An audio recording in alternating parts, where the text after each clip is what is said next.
Now that we've prayed, we can get going. All right, so flesh foods. And we want to take it through these subtopics that you're seeing on your screen. Historical biblical perspective, that's where we'll start. As a preparation for heaven, the meat industry will deal with some moral dangers, effects on health, and some meatless substitute, and much others. All right, so this is how we'll take it this evening, and I hope and pray that you'll be blessed. All right, it's happening now. I want to read this to you. This comes from all of the quotations that I'll be using this evening that are not from medical institutions or so on, are coming from the book Counsels on Diets and Foods. All that I'm reading, there's much more contained in the book. This is actually one of the longest chapters we've had to summarize and come and present. But you can get it and read that chapter, which is called Flesh Foods, on your own and in your own time, and do your own research. All right. But this is from the chapter and many other quotes that you will see. It's happening now. Animals are becoming more and more diseased, and it will not be long until animal food will be discarded by many besides Seventh-day Adventists. Foods that are healthful and life-sustaining are to be prepared so that men and women will not need to eat meat. Haven't you seen it all around? I've met many persons who are not Seventh-day Adventists, but they just know that I would be healthier without meat, without flesh food, and they're trying their best to find replacements. All right. If you should open a hygienic restaurant right now, or a true vegan or vegetarian restaurant, I tell you, you might think that you won't sell, but you will sell. All right. The world in which we're living in, people are getting the gist, and it's changing. If you have not smelt the roses as yet, maybe you're a little bit late. And maybe that's why this presentation is here, to catch us up as to what's going on, and, to keep us abreast. But this is the world that we're living in. The times are changing, and people are looking for a healthier way to feed themselves. On the screen here, that's a cattle with foot and mouth disease. All right. I don't know if you know about it, but cattle have that too, where both the foot and the mouth is affected. And that's what the quote is saying, that animals are becoming more and more diseased. We don't see that diseases among animals are decreasing. Rather, we see that they are increasing. And it makes sense to pay attention to that as you select what makes up your food. So let's take it from the beginning. A part of this evening's study will be like a little Bible study. And I hope you enjoy looking at the Bible as a history book as well, because it then gives perspective, and not only perspective, but also context to where we're coming from. All right. So let's read. It says, God gave our first parents the food he designed that the race should eat. It was contrary to his plan to have the life of any creature taken. There was to be no death in Eden. The fruit of the trees in the garden was the food for man's wants, the food man's wants required. I want to log on using this device here. God gave man no permission to eat animal food until after the flood. Everything had been destroyed upon which man could subsist, and therefore the Lord in their necessity gave Noah permission to eat of the clean animals which he had taken with him into the ark. But animal food was not the most healthful article of food for man. Does that make sense? So from the very beginning, we see that this was not God's original plan. His originally intended diet never included animal food. And it was only as a contingency plan that was allowed by God to take place. So I hope that's making sense to you so far. All right, there was to be no death in Eden. Now, why is this important? If you believe in the biblical narrative, then you have to take a position to believe in these things. All right? This perspective from the Bible brings you into a certain philosophy for those who believe the biblical account. The issue of diet then is not purely health-wise, but is also to be understood from a faith-based perspective. All right? For example, you have many diets in the world, the carnivore diet, and so many others. And a lot of times when you look at the philosophy that these diets rest upon, it's not from a biblical perspective. Is that making sense? It's coming from a perspective of, like, men were cavemen and they developed many years and many years of evolution, hundreds of thousands of years. Once you hear that, then you know that, this is not taking into perspective the biblical account as its foundation. Now, if you take the Bible, if you're someone who say you believe in it, then you would naturally agree that God didn't create man to eat other animals, all right? Because then there was to be no death in Eden, all right? But since the flood, there had been worldwide deforestation, all right? And so God allowed man to eat of the clean beasts, which he brought 7 of them into the ark with him for the time being. What we also see is that it was to be a contingency plan for a time. And then as the world would be revegetated, that man could now go back to his normal intended diet, which now included herbs as well. All right. Hope that's making sense. So as we look at the original intended diet, we continue. It says here, the meat is not essential for health or strength. Else the Lord would have made a mistake when he provided food for Adam and Eve before their fall. All right. All the elements of nutrition are contained in fruits, vegetables, and grains. Do you believe that? All the elements of nutrition are contained in what? Fruits, vegetables, and grain. Amazing.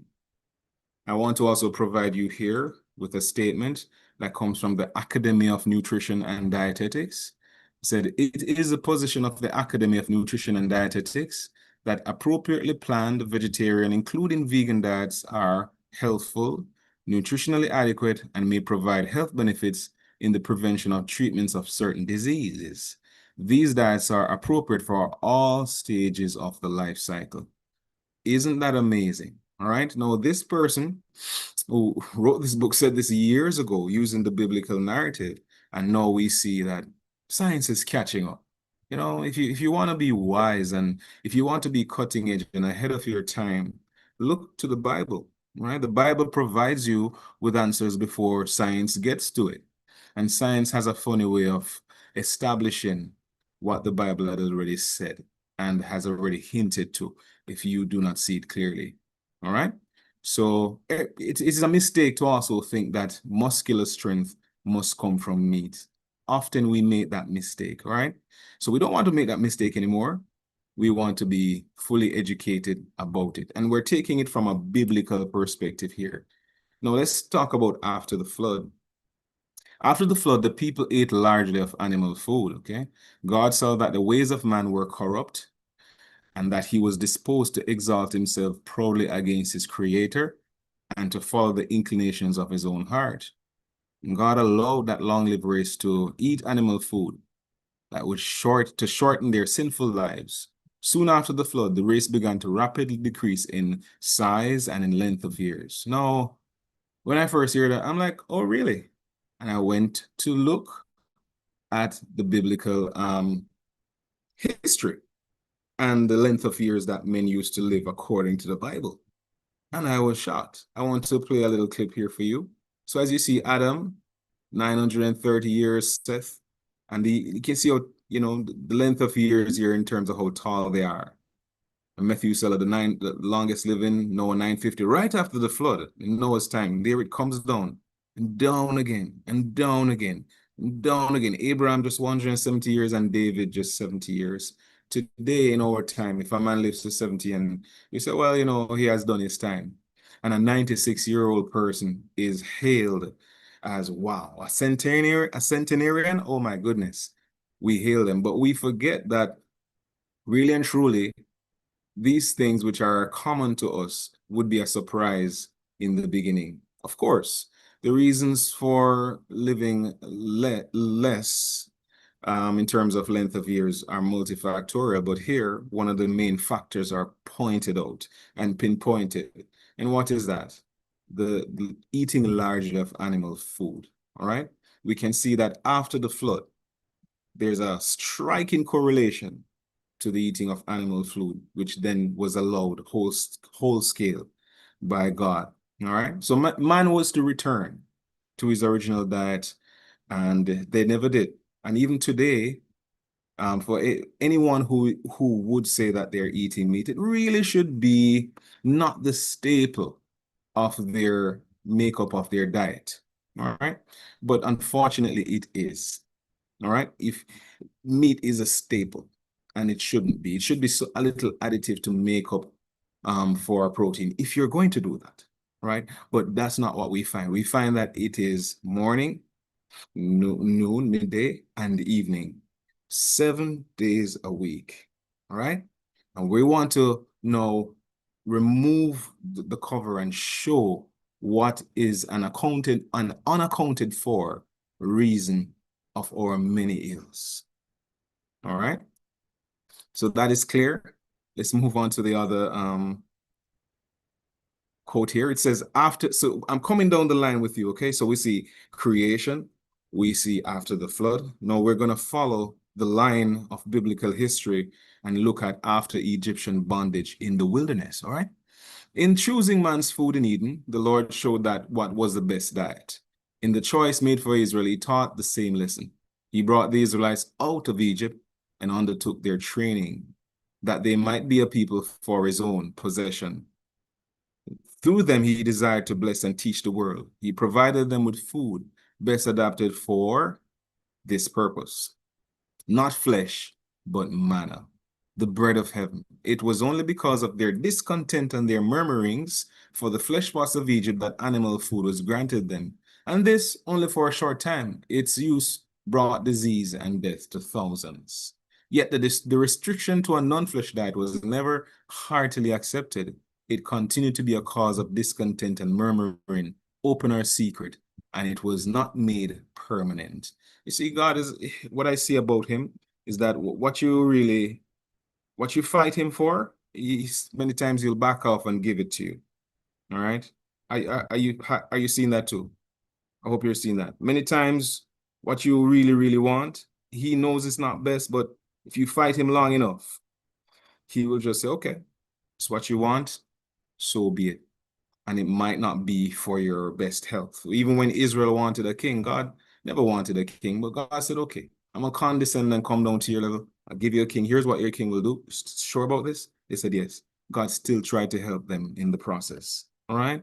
So this is how God is. And today we see this as, this is how I was born. This is what we are born come see, as we would say in Jamaican vernacular. All right. But not because we were born into something means that's the way it ought to be. We want to ask and go back into history and say, why is this so? And we're seeing here that after Egyptian bondage, it wasn't heartily accepted as it should have been. All right. So God rained manna, but he also allowed them to have flesh for a short time. And when they went into the promised land, it was never fully accepted. They murmured always, and God allowed them. And we see what happened. So in the promised land, upon their settlement in Canaan, the Israelites were permitted the use of animal food, but under careful restrictions, which tended to lessen the evil results. The use of swine flesh was a no-no. It was prohibited, as also of other animals and of birds and fish, whose flesh was pronounced unclean. Of the meats permitted now, the eating of the fat and the blood was strictly forbidden. If you're remembering a couple of weeks ago, we did fats and oils, remember? And we talked about fat not being a part of Israel's diet. And of course, the blood too. These things had to be drained and cleaned thoroughly from the flesh before they would have it. So what were the things that they had to see to? One, they had to only have clean animals, right? Animals that were already categorized as clean. Man was allowed to eat those, all right? So, and then if we're gonna eat those clean animals, they had to have no blood and no fat.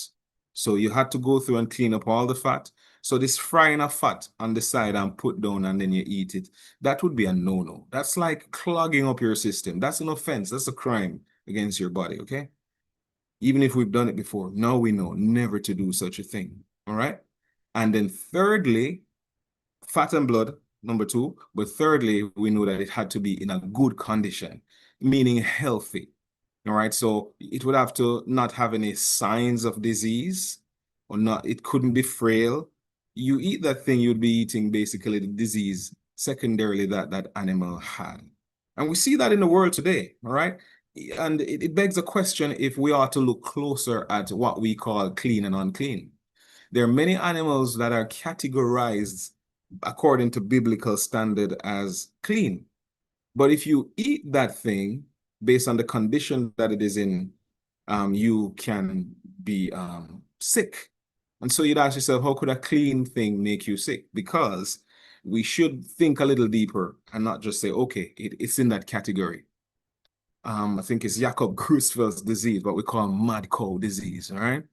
If anyone eats that mad cow, they basically have the same disease the cow have, which is prion disease. All right, look at that. Well, the cow is categorized as clean. It chews the cud, and it also is cloven-footed, but that thing will definitely make you sick. So we want to take a deeper look at clean and unclean as well, not just from a categorization level, but also what condition the animal is in. There are many fishes that could be eaten, but from where they're caught, would we really sit back and say, you know, this is clean and this is all right? Not necessarily. All right. So let's press on. It says only such animals could be used for food as were in good condition. No creature was torn that had died of itself or from the blood that had not been carefully drained could be used food. All right. And today there are many persons who want their meat kosher and halal and all these things, trying to get to that level. But as we see, even if you get to that level, this was not God's originally intended diet. There's still another level for us to go to fulfill what he really wanted. So as we're going to close out this biblical narrative, let's look at the results. All right, let's look at some of the results. By departing from the plan divinely appointed for their diet, the Israelites suffered great loss. They desired a flesh diet, and they reaped its results. They did not reach God's ideal of character or fulfill his purpose. The Lord gave them their request, but sent leanness into their soul.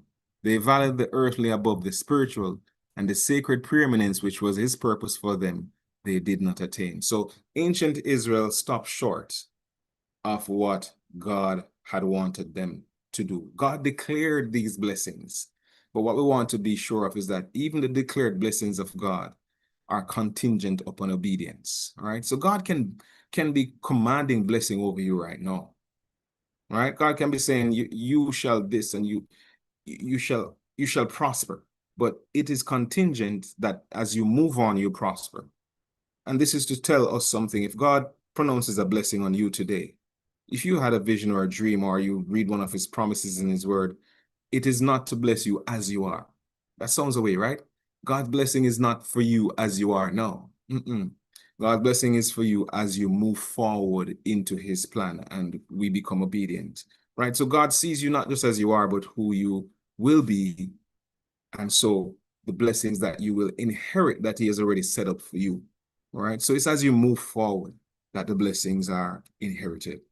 Let's go on. The diet and disposition. So we've seen for Israel that, man, they did not fulfill God's will. We do not want that to be us today. History has a funny way of repeating. So what does the diet have to do with one's disposition?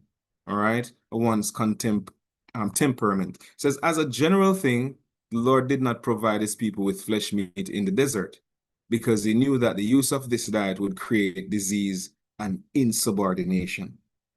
In order to modify the disposition and bring the higher powers of the mind into active exercise, he removed from them the flesh of dead animals. He gave them angels' food, manna from heaven. So this is not just a health issue, all right? Even if you want more, I would say this tells me that even if I want to be more obedient, listen, I can be disobedient on any diet. Adam was tempted having the perfect diet, but you want to set things up to your advantage. All right. You want to not put a stumbling block in your own way? Why make it harder? And so here God removed flesh from them because it led more to, we already know about the disease, but more to insubordination and to bring the mind into a higher service, putting down the body. Because the body has a way of misbehaving and taking control and saying, what I want, I must get. I feel like to satisfy myself right now. Go. You just go.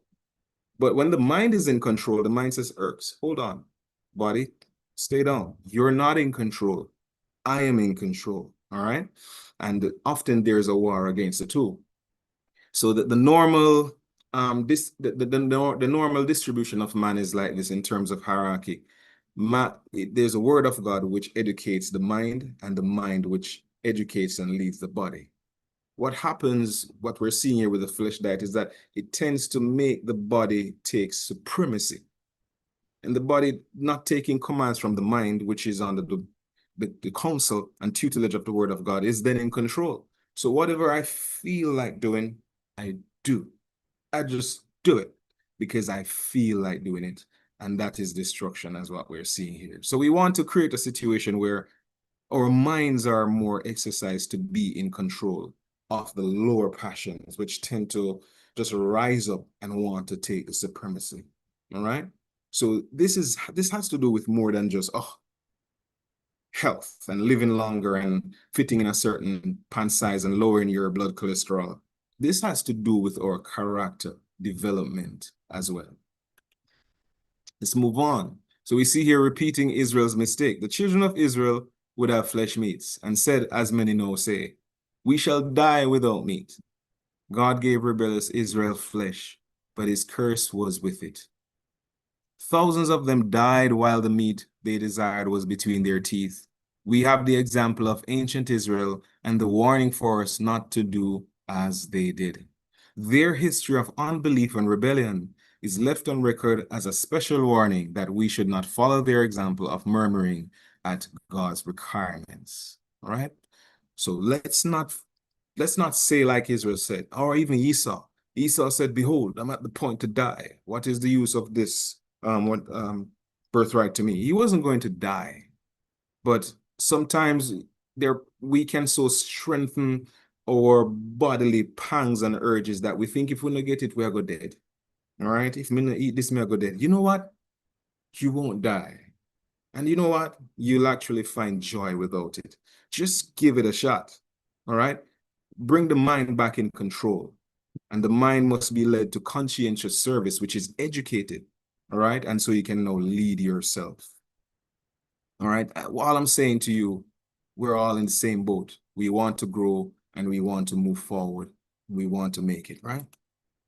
So let's move on. So I made this little chart here, as I hope you can follow me. So we see that God led them out of Egypt into Canaan land. This was his promise.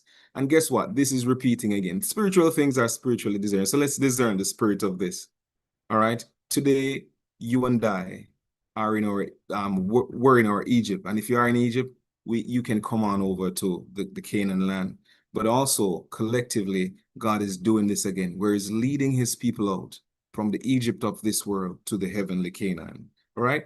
So you can discern that. So what did he do in the wilderness? In that 40-year wandering in the wilderness, God instituted a new diet as a part of their preparation for them to commune with him and in preparation to enter the promised land. There are many other things that happened. He gave them the Sabbath, gave them a new sort of government, educational system.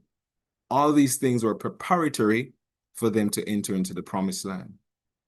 And even for you and I today, the earth is heaven's preparatory school. Heaven is the highest school where education will continue and continue and continue. Hey, we're going to learn how stars are made. Come on.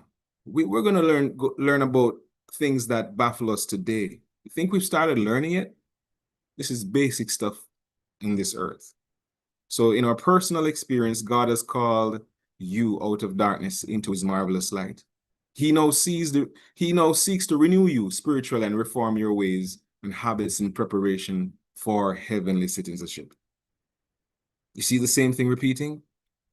And God is doing it today at the end of days. There's a time prophecy in the Bible. I'd love if we could cover that at some point, call it 2300-day prophecy.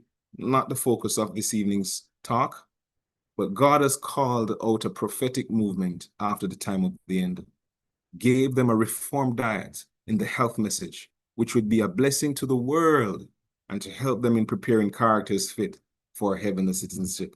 What will we do in this momentous final scenes? Will we repeat Israel's mistake, or will we finally get it right? It remains to be seen what part and role you and I will play. So the end to work towards, as we talk about it, among those who are waiting for the coming of the Lord, meat eating will be eventually done away. Flesh will cease to form a part of their diet. We should ever keep this end in view and endeavor to work steadily toward it. You know, I once read this book called As a Man Thinketh, a very wonderful book by James Allen. And in it, he says that the more you cultivate yourself as a human being, I'm paraphrasing, the less you will seek certain form of viands. And viands is just an old word for food. All right. And it's so true. If you're innovating and if you're elevating your mind, what you'll find is that you're like, you know what, I just don't feel for that thing. I know it's not even good for me. All right. And this continues over as well into the matter of flesh eating. All right. So what's the end to have in view? Should ever keep the end in view that we want to work toward it. Wherever you are today, this message this evening is not to condemn anyone, because all of us, as we are here this evening, have categories upon which we could easily be condemned. Maybe I'm not at fault in one, but I could easily be condemned by God in another. All right. So we're all growing and improving and increasing. No one is to take this to say, oh, I don't want to change. And, no. That's why Israel did. Let's not do that. Let's take this to say, well, taking this to heart, I'm soaking it up and I'm going to see how I can move forward. All right. That's what we ought to do, to be there for one another and to share truth, because it is the truth that really makes us free. So what we see here from this simple quote is that the cleansing or the reformation of the diet is an essential part of building a holistic character suited for heaven. All right. You want to get there. God demands that this appetite be cleansed and that self-denial be practiced in regard to those things which are not good. This is a work that will have to be done before his people can stand before him, a perfected people. All right. God is not going to come and cleanse the diet. If we've had chance to clean it, we should do it now. Oh, many of us have had many things that we have, what do you call? We have cultivated spicy food, alcohol, eating and watching something. I know right now there are persons just listen, play something or I can't watch, I can't eat, So there's so many wrong habits that we've taken up that are almost hardwired in the system. Well, listen, when God calls us, he calls us higher, and higher than any human thought is God's ideal for his children. All right. Many times we aim too low and we hit the mark and we call it a success, but it's best that you aim high and miss it, because that is how growth happens. Let's move on. All right. So we've seen physical dangers so far, and we're going to go into some more. But let's talk about moral dangers. We kind of hinted to this when we talk about the disposition, but moral is much a strong way to put it. The moral evils of flesh diet are not less marked than are the physical dangers or ills. Flesh food is injurious to health, and whatever affects the body has a corresponding effect on the mind and the soul. Think of the cruelty to animals that meat eating involves, and its effect on those who inflict and those who behold it, how it destroys the tenderness with which we should regard these creatures of God. I want to tell you a story. I wasn't always as I am now. Two stories I'm going to tell you. One was I used to, when I was a little boy, have the occasion to grow up growing hogs. Oh, yes. And I used to clean the hog pen. I used to love scratch them under their belly. They're so adorable when they're small. And even when they're big, you scratch them. Many of you never scratch them under the belly. We just think that they're disgusting animals, which in a way they are. because in raising them, I realized that should never eat such a thing again. Okay, that's when I stopped eating because I'm like, these things are terrible. Anyways, that's not my point. The point is, one of them, his name was Bill. Oh yeah, Bill. And I knew Bill from he was small. And I remember when Bill was big and the butcher came and killed Bill, I couldn't eat him. How could I have eaten my friend? And it stayed in my mind how he was butchered. You know, as a young boy, I think I was about maybe 12 or so. Like, man, that's not right. I'll tell you another one. This is of my brother. We had a rooster around the place, you know, and we don't remember his name. But when he was finally killed and he was being served, man, we couldn't eat our friend. I'm like, no, man, we can't do that thing. No, man, mm-mm. So you realize that these animals, some of them have personality. Oh, yes. You know, you find that they're different and you get to understand them. But in a way, when we just view them as food, it lessens our way that we look at these dumb creatures that are under our care. All right. And if you see the slaughtering of the animal very much, after a while, you don't view them as anything, you know. So rampant meat eating has a way of doing that. All right. So these are some of the moral ills. Well, whatever affects the body has a corresponding effect upon the mind and soul. You cannot injure the body and your mind not sympathize and your soul empathize with what's going on with the body. All right. The common use of flesh of dead animals has had a deteriorating influence upon the morals as well as the physical institution. Ill health in a variety of forms, if effect could be traced to the cause, would reveal the sure result of flesh eating. Ill health is caused a lot by it, okay? Listen, you might be saying right now, I'm a good person, but you don't know how much better you could be, all right? You might be saying, I'm a healthy person, or I know some person who will live how long. You don't know how much more healthier, how much longer, and how much more service they could be of. What we see is what we see, but there could be much more that we could. I remember when Barry G died, I heard a man give out, oh, but him always a preach about health. How is it that they know say him that did? So I said to the man, well, yeah, has it occurred to you that maybe he would have died a long time ago if he had not adopted different principles? And he said, oh, I true that. You know, so we ought to be careful how we jump at things and no, there is always benefit in doing the right thing. There is no argument against it. Zero, right? So that's what we're seeing here. God's curse is resting upon the animal creation. Many times when meat is eaten, it decays in the stomach and creates disease. Cancers, tumors, and pulmonary diseases are largely caused by meat eating. What a big statement. I know for me, when I eat meat, the bathroom, when I go to empty, it's not so nice as when I don't. Different people deal with it differently, I guess. But you know, you could be talking to me and I'm right there and like, oh yeah, finish. And it's good, right? Once you don't take in certain things into your body. But I find that that happens to me, all right? And it's because of the putrefaction sometimes in my stomach that happens. And not only that, sometimes of the fermentation. Some of us, our digestions are more ready than some digestive process, right? We're all different. But nevertheless, regardless, we find that it's not the best food. So let's talk about more of the physical dangers as we move on shortly to the meat industry. This is very important.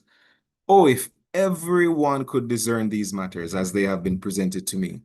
Those who are now so careless, so indifferent in regard to their character building, those who plead for indulgence in a flesh meat diet would never open their lips in justification of an appetite for flesh of dead animals.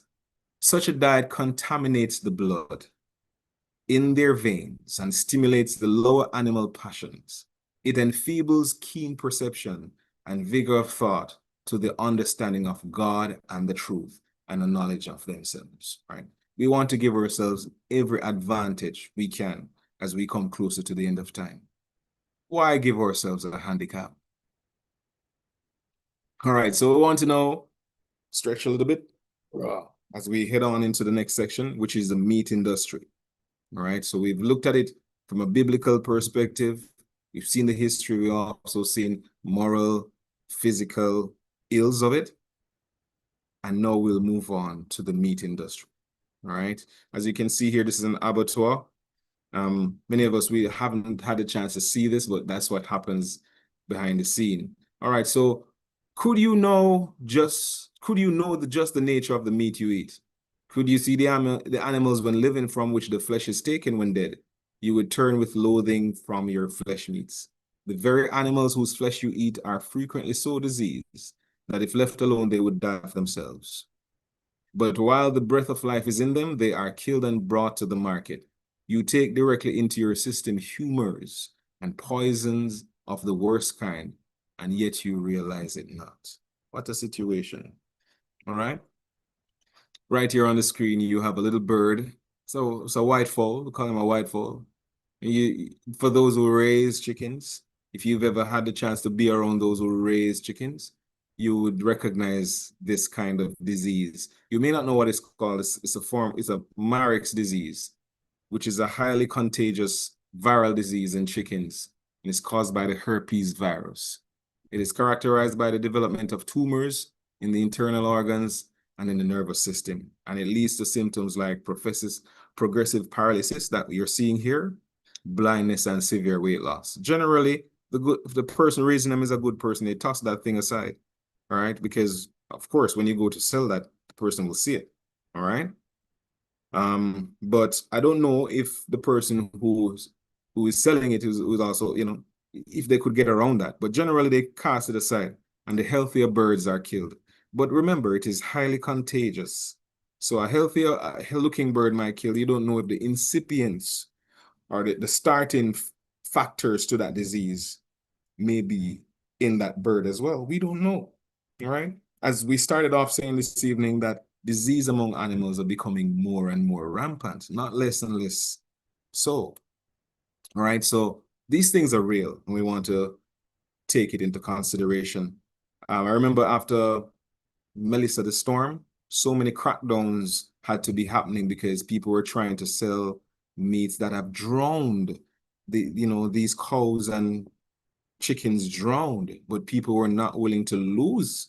They were willing to capitalize on something, and that can be to the detriment of those who eat it, and that's not good. But the food industry generally is for the bottom line of money. I'm not saying that there are not people out there who want good as well, because you can have both. You can make a profit and you can serve humanity. But a lot of times, one is sacrificed for the other. Often, animals are taken to the market and sold for food when they are so diseased that their owners fear to keep them longer. And some of the processes of fattening them for the market produce diseases, all right? Shut away from the light and pure air, breathing the atmosphere of filthy stables, perhaps fattening on decaying food, the entire body soon becomes contaminated with foul matter. I think it is tender. You have some, I think it's for cattle, that they would raise them in a very narrow pen because they don't want the cattle to be exercising and build his sinews and muscles. So he would grow up in a very narrow pen. That's very evil. So he doesn't get to exercise. He doesn't get to throw off any toxins. But when that meat is eaten, it's tender, and people pay top dollar for it. Well, this is talking about exactly that, for example. All right, the process of fattening them for the market produce disease. And shut away from the light and pure air, breathing the atmosphere of filthy stables, perhaps fattening on decaying food, and the entire body soon becomes contaminated with foul matter, right? So with these things happening in the meat industry, very many animals are sold for this city market known to be diseased by those who have sold them. And those who buy them are not always ignorant of the matter. Especially in larger cities, this is practiced to a great extent. And meat eaters know not what they are eating diseased animals. So I tell you, sometimes you can just not play the game at all. All right? Just get out of that game altogether. All right? We find different ways to substitute this product, get what we should get nevertheless. Some animals that are brought to the slaughter seem to realize by instinct what is to take place. And they become furious and literally mad. They are killed while in that state, and their flesh is prepared for the market. Their meat is poison and has produced in those who have eaten it cramps, convulsions, apoplexy, and sudden death. Yet the cause of all this suffering is not attributed to the meat. You can just imagine the amount of fight or flight hormone which is released into the bloodstream and into the muscles of that animal when he realizes that they just killed my friend and I'm next. All right. He wants to get away. He's mad. And he's killed in that state. In such a state, his meat is poison. And many die, not thinking. He just dropped them and dead. We don't know what happened. Not thinking what could have been the very cause. All right. So as a cause of sickness, it is unaccounted for. And you can see a picture here that I put together of a physician scratching her head. She's like, what's going on? But let me tell you, worldly physicians cannot account for the rapid increase of disease among the human family. You want to seek a physician who has a perspective that God is in control. Does that make sense? Physicians who don't believe in God are unsafe.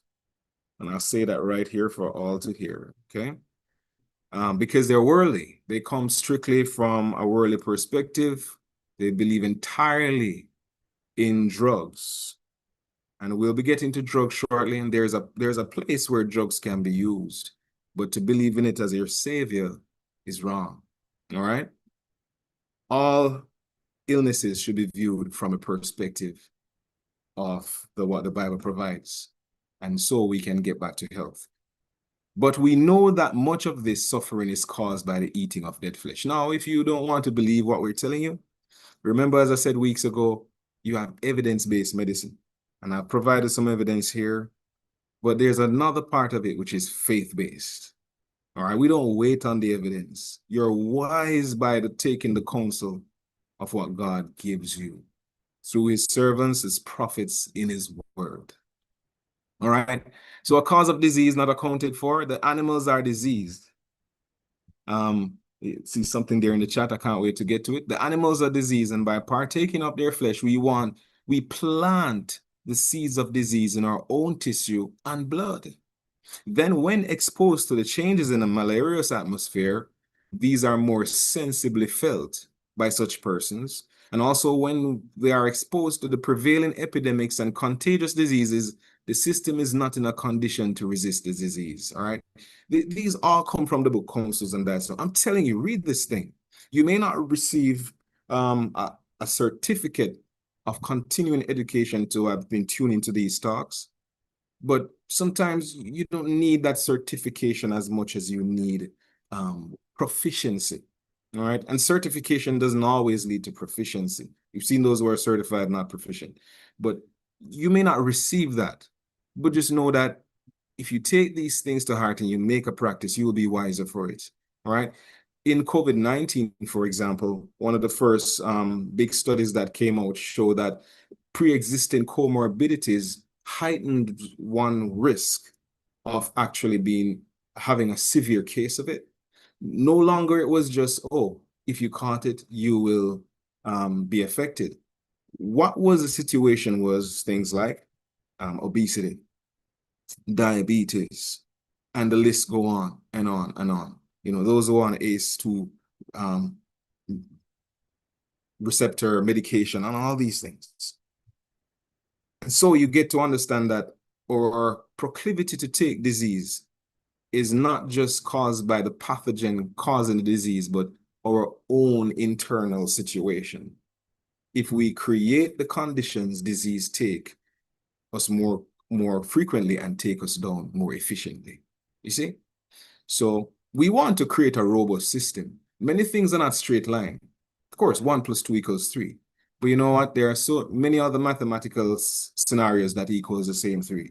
And many times we're not able to see how it connects, but it does connect. All right, let's move on.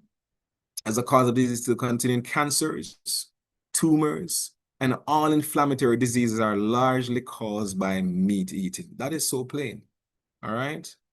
Largely caused by it. Now, before you run out of here this evening and empty your freezer, I want to have a little talk, a little counseling about it, all right? But we want to work to that end. We want to move forward. It's never too late to move forward and to learn. And for those who are moving forward, of course, we want to move even further and cleanse the diet even more and more. From the light God has given me, the prevalence of cancer and tumors is largely due to the gross living on dead flesh, all right? So I know many places you go, flesh makes up most of the meat. I mean, when you used to stop and buy a quarter chicken somewhere, you get a little toops of bread or something, and most of it is just a chicken, you understand? I understand that to be true. So it's large. Cancer is soon to become #1 killer. I can't believe it. It's heart disease, a cardiovascular disease, but cancer risk has gone up and prevalence has gone up as well. All right, turbo cancers have turned up. So you want to know, respond to what's going on. It's not business as usual. All right, just here I provide you with just a little research. And the topic of this one is of course, peer-reviewed. It says association between red and processed meat consumption and colorectal cancer, a comprehensive meta-analysis of prospective studies. I like meta-analyses because they take many studies and combine them and give you the outcome. I like that. And in this study, what it shows here is that this meta-analysis, I'm over to the right in discussion. It's not the best way to just go through it, but we don't have the time. Provides strong evidence supporting the association between red and processed meat consumption and the increased risk of colorectal cancer, including both colon and rectal cancer. Our findings indicate that higher consumption of red and processed meat is significantly associated with greater risk of colorectal cancer. This is old news, all right? This is not cutting edge. This is well known and acknowledged on all hands, all right? And when we talk about red and processed meat, now let's talk about processed meat a little bit. Processed meat, then sausages, your salami, your salami, all these things that they have to add color to and so on, to preservatives and also on to change its form and make it stay. All right. And I know that the Frankfurter and so on is a staple for many children getting out in the morning. But after this talk, it's time for a change, all right? Because we see a strong link with processed meat and colorectal cancer, for example. That's what they have found, but we know it's not just that cancer.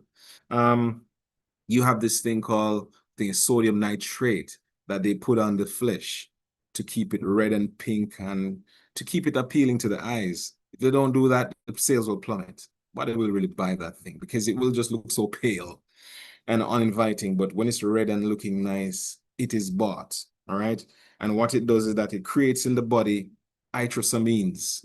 And iotrosamines are very oxidative, but what they do is that they introduce DNA bonds to break. They cause them to break. They introduce DNA bond breakage. And you already know what that will do when you have DNA bonds breaking. Those cells replicating are more prone to becoming precancerous cells and then full-blown cancerous cells as they escape apoptosis, right? So many of these things are going on right there in the body, and we want to give our bodies the best shot. We want to be on the size of our bodies. We want to help it and not handicap it, all right? So we now have a serious question to deal with. The meat diet is a serious question. Shall human beings live on the flesh of dead animals? The answer from the light that God has given is no, decidedly no. Health reform institutions should educate on this question. Physicians who claim to understand the human patients to subsist on the flesh of dead animals. All right. So we're going to look at very shortly if there are any instances that would create exceptions. We want to look at that before we get out of here today, to be fair and as a bit to be a little bit more comprehensive. All right. So as a cause of disease, continued, Those who use flesh will little know what they are eating. Often, if they could see the animals when living and know the quality of the meat they eat, they would turn from it with what? Loathing. People are continually eating flesh that is filled with tuberculosis and cancerous germs. Tuberculosis, cancer, and other fatal diseases are thus communicated. Even if it's seasoned and tastes nice, it doesn't take out these things, all right? We talked last week about the Trojan horse effect, that yes, you do get new nourishment, you get your proteins and all that, but with it comes in all of these things that we're seeing here as well. And especially if you are sedentary, and especially if you eat largely on these things, all right, which we've already established that it's the staple of most food. I have the subject presented to me in different aspects. The mortality caused by meat eating is not discerned. If it were, we would hear no more arguments and excuses in favor of the indulgence of appetite for corpses, all right? So of animals, we don't want that anymore. We have plenty of good things to satisfy hunger without bringing corpses upon our table to compose our bill of fare. All right, so we're winding down a little.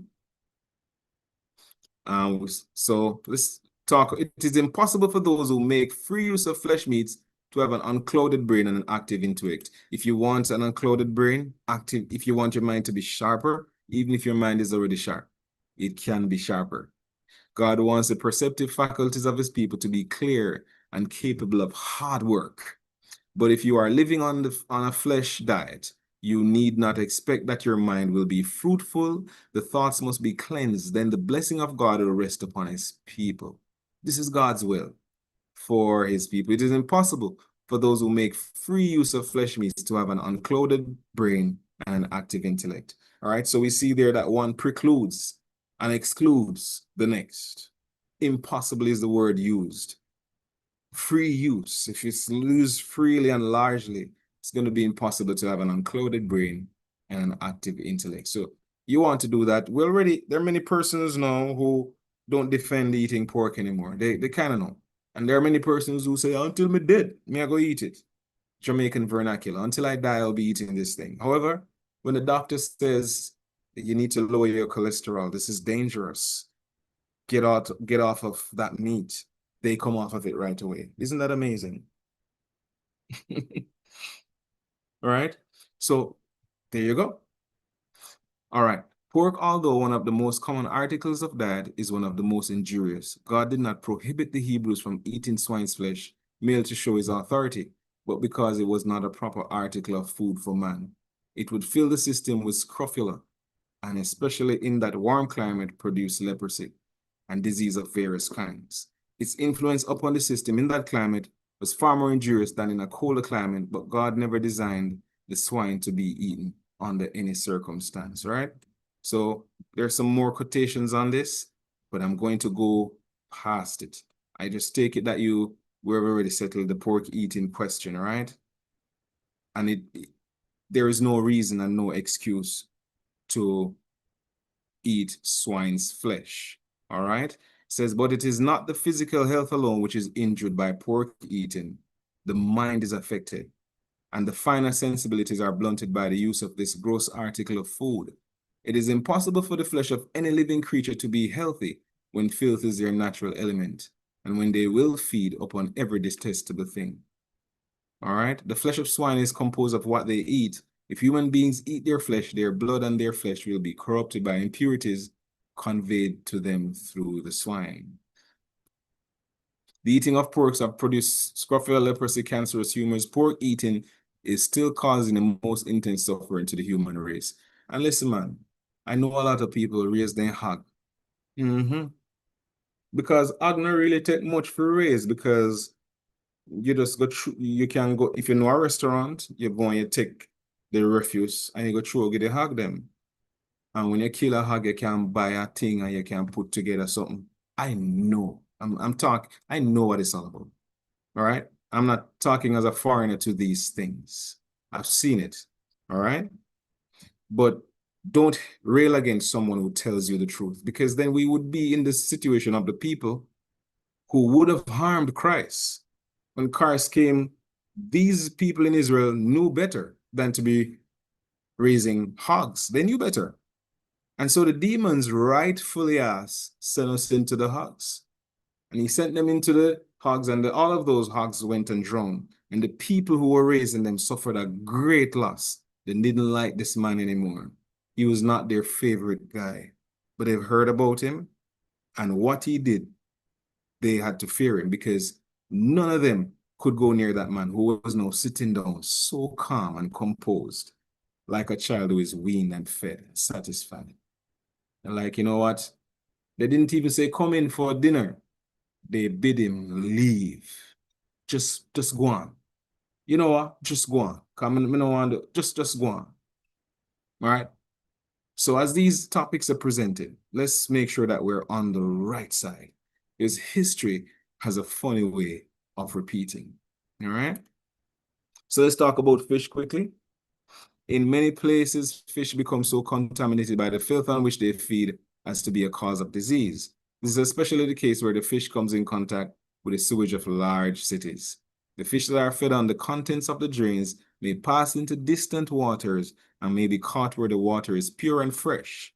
Thus, when used as food, they bring disease and death on those who do not suspect the danger. So this covers the fact that one may say, oh, we catch it in the best place. But remember, fish travel, all right?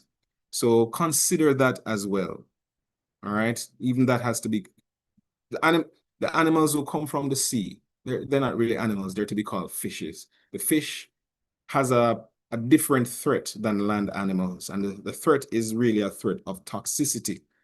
All right, they have livers and so on, just like land animals. The threat is one of more so toxicity. You have this thing called animal magnification, where those animals, they don't feed on parts of one another. They eat them whole.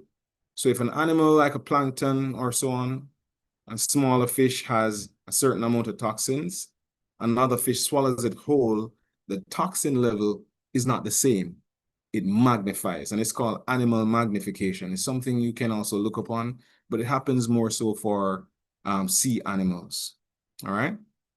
Let's now talk about any exceptions. All right. For flesh eating. Where plenty of good milk and fruit can be obtained, there is rarely any excuse for eating animal food. It is not necessary to take the life of any of God's creatures to supply our ordinary needs. In certain cases of illnesses or exhaustion, it may be thought best to use some meat. Great care should be taken, though, to secure the flesh of healthy animals, all right? So let's read it again. In certain cases of exhaustion. Exhaustion, there is a broad term used for someone who is really wearing away. Maybe they're becoming emaciated, maybe some digestive issue for some reason. Or maybe, you know, they've just been through a severe bout of disease. We don't know. It may be thought best to use some meat, but in that case, even great care should be taken to secure the flesh of healthy animals. All right, you must take it. It has come to be a very serious question whether it is a safe use to use flesh at all in this age of the world. It would be better never to eat meat than to use the flesh of animals that are not healthy. We must take great care to make sure that in such a case, most of us are not in that case, all right? But if there's such a case where to sustain life and nourishment that is done, then we must take care to access the use of healthy animals for such situation. All right, let's move on as we talk about any exceptions. A meat diet is not most wholesome of diets. We already established that. And yet I would not take the position that meat should be discarded by everyone. Those who have feeble digestive organs can often use meat when they cannot eat vegetables, fruits, or porridge. So there are persons, yes, if they try to eat fruits, vegetable, or even porridge, they just can't eat it. All right. And that's a rare situation. And in that case, an exception can be made because we don't want someone to pine away and to die because they can't get nourishment. All right, get the nourishment, but take the care to make sure that you don't eat the blood, you don't eat the fat, that is a healthy animal that it is coming from. But these exceptions, I must say, are rare. But we have to work for the human being and not against him. All right, so what about you when you try to change? As we close off, we are 56 minutes in.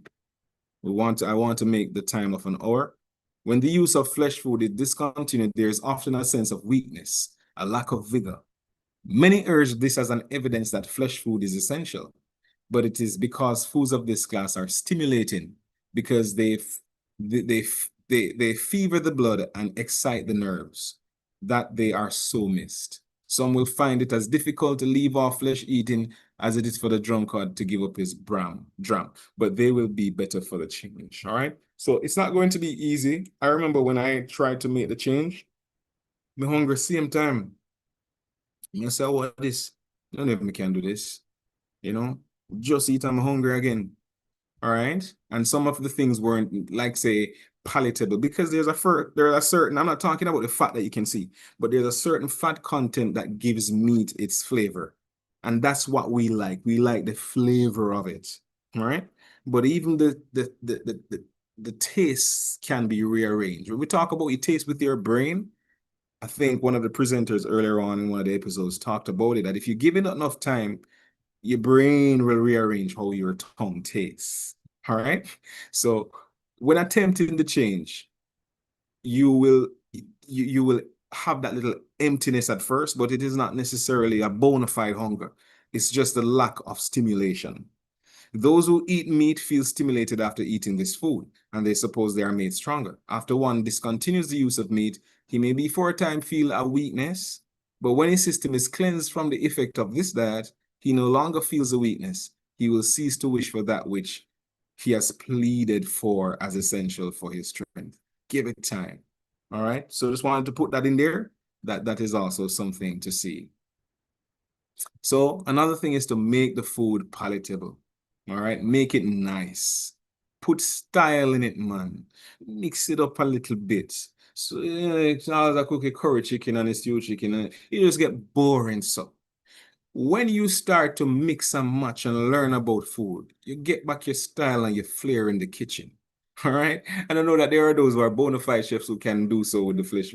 But I'm saying that when you switch over, don't just throw two things together and dash it and mix it around and call it food. That's not health reform. All right. When flesh is discarded, its place should be supplied with a variety of grains, nuts, vegetables, and fruits that will be both nourishing and appetizing. This especially necessary in the case of those who are weak or who are taxed with continuous labor. In some countries where poverty abounds, flesh is the cheapest food. Under these circumstances, a change will be made with greater difficulty, but it can be effective. All right. We know that there are people right now who, you know, this is what is your normal bill of fare. But as I've said in many episodes before now, let's start one day a week now. Let's say, you know what, I'm not going to burden the system with this thing. One day a week, make it a date and keep it. And as you go on 2 days, and as you make that gradual but quick change, what you realize is that your taste buds change, your ability to provide other foods change, your knowledge of other food and how to prepare it changes, and you find that, you know what, I just don't need this thing anymore. Yes, you can, of course. We should, however, consider the situation of the people and the power of lifelong habit. So we take that into consideration and should be careful not to urge even right ideas unduly. None should be urged to make the change abruptly either. The place of meat should be supplied with wholesome foods that are inexpensive. All right? It's not go buying the what you call it, the veggie balls and the veggie burger. That's not what it is. You can use your regular beans and so on that you can buy from the market. All right? It can be inexpensive. All right? Because I often hear that it is expensive, but yes, if you buy it directly from the supermarket all the time in these forms, of course, but not so. You can also start out with simpler ways. A couple weeks ago, if this is your first time, please go back about 3 weeks ago or 4, when we had on a wonderful presenter who dealt with healthful cookery and shared so many recipes with us. All right. So that is there as well. It says here that in this matter, very much depends upon the cook. With care and skill, dishes may be prepared that will be both nutritious and appetizing and will, to a great degree, take the place of flesh foods. We want you to pray for the work that soon it's been done by others too. And I pray that there is success. we can start having cooking classes, bread making classes, things like that, to bring it in a physical way in different localities. And while we're doing it, to also make it available online for people, all right? So that we can, and you can share too what you have been doing and what you find is working. So as we close off, we're going to take some of the questions or comments in the chat. If we could be benefited by indulging in the desire for flesh foods, I would not make this appeal to you, but I know we cannot. Flesh foods are injurious to the physical well-being, and we should learn to do without them. Those who are in a position where it is possible to secure a vegetarian diet, but who choose to follow their own preferences in the matter, eating and drinking as they please, will gradually go careless of the instruction the Lord has given regarding other phases of present truth. Now, when I read that, I'm like, I kind of felt that one.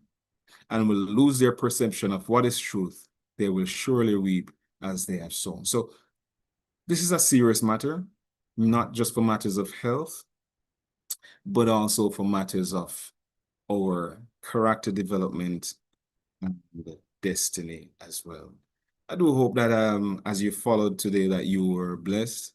I want to take a few comments from the chat.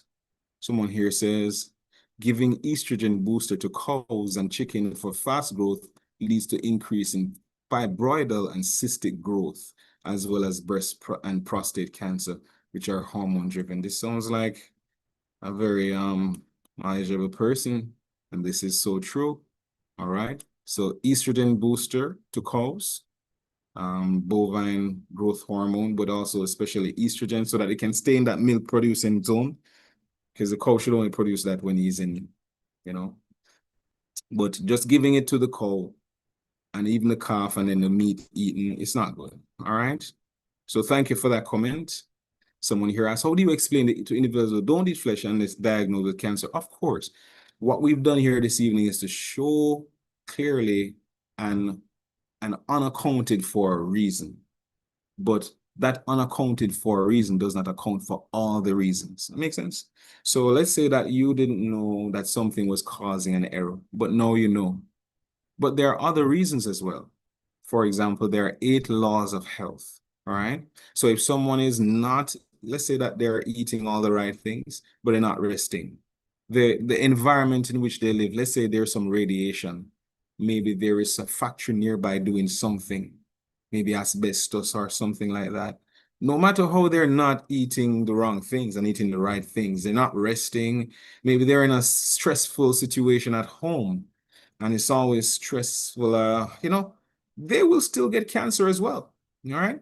They could still get it because, and let's say that they're always eating even good things. They do not take breaks and eat at certain times. So there are so many factors. Some of these have been covered in prior episodes, but this evening, one of the topics is to explore this one, which is not appreciated as one of the factors causing many of our ills. All right. There's so many people in the world today taking it on. Last week, we talked about many of the athletes who, because they want to stay in their certain fields longer, they change. All right. All right. So I want to thank you all. So that's all the comments that I'm seeing over here at this point. Let me get back over there. Yes. Someone here is saying, right before I go, I suffer with severe anemia. I don't eat meat, but what can I do to solve this situation? Because most of the doctors say it's because I don't eat meat. Cecile, what I want to do, I'm going to send you this requires greater communication. I want to send you a number. I don't want to leave you without communication, but right then and there, you can see a comment, for example. All right. Once again, I want to send out the number for any of those who want to communicate further with us for any reason. There it is in the chat. 876-810-6943. Someone here answering says you can get a good iron supplement as well as B12 supplementation, all right? So it's not such a hard situation. Deep greens, more in the diet and so on. That's a very myopic thing, I would say, to say it's simply because you don't eat meat. Yes, it is. If you were eating meat, you probably wouldn't be. But we as medical health professionals shouldn't be thinking in such a very simplistic way, but in a very algorithmic way. Okay, you fit in this algorithm and that's all. No, but more so in a very individual and nuanced way. If you're presented with someone who ascribes to a certain diet, of course there are other ways to make that problem go away, right? So that's how we want to look at things and not so simplistic. All right, so thank you all for joining us this evening. It was a pleasure presenting this topic. Next week, we go into another topic again. We're getting into some serious grounds. You've been good students. You've stayed with me all the time. Your brains are sharp and ready. We pray that as you go, that you will implement. Remember, truth. We're sanctified by truth, but truth that is not practiced, we're not sanctified by. All right. So it's only as we implement and put it to the test experimentally that we learn and say, oh, okay, great. You now have an experience with the truth that no one can take from you. I want to pray as we close out today. Dear Heavenly Father, we thank you once more for this light from your word, which shows us the desire and passion of your heart for us. Lord, it's so much higher than we have reached than you've set for us. But we know that your biddings are your enablings, that anything that you tell us to do, you've already given us the power to achieve. We pray that as we make our feeble efforts to even do one thing differently for this week, one thing, in cleansing our appetites, in preparing our bodies as a living sacrifice, holy and acceptable unto you, which is our reasonable service, then as doing so, that you will help us to not be conformed to this world, but to be transformed. Lord, we thank you for your great love for us and the instruction that you've given us in your word. Help us, dear Lord, to not kick at it, not in any way, to not counsel with our culture, our likes, but to counsel with what does the Lord say and what would he have me do? And let that be the deciding factor. Help us, we pray. We all need this help as we make our journey along the way. We thank you for Jesus who has gone ahead of us and have pressed down the briars and the thorns and made our way much easier. Have a wonderful way now, we pray. With every family on here this evening, bless them immensely. In Jesus' name we pray. Amen.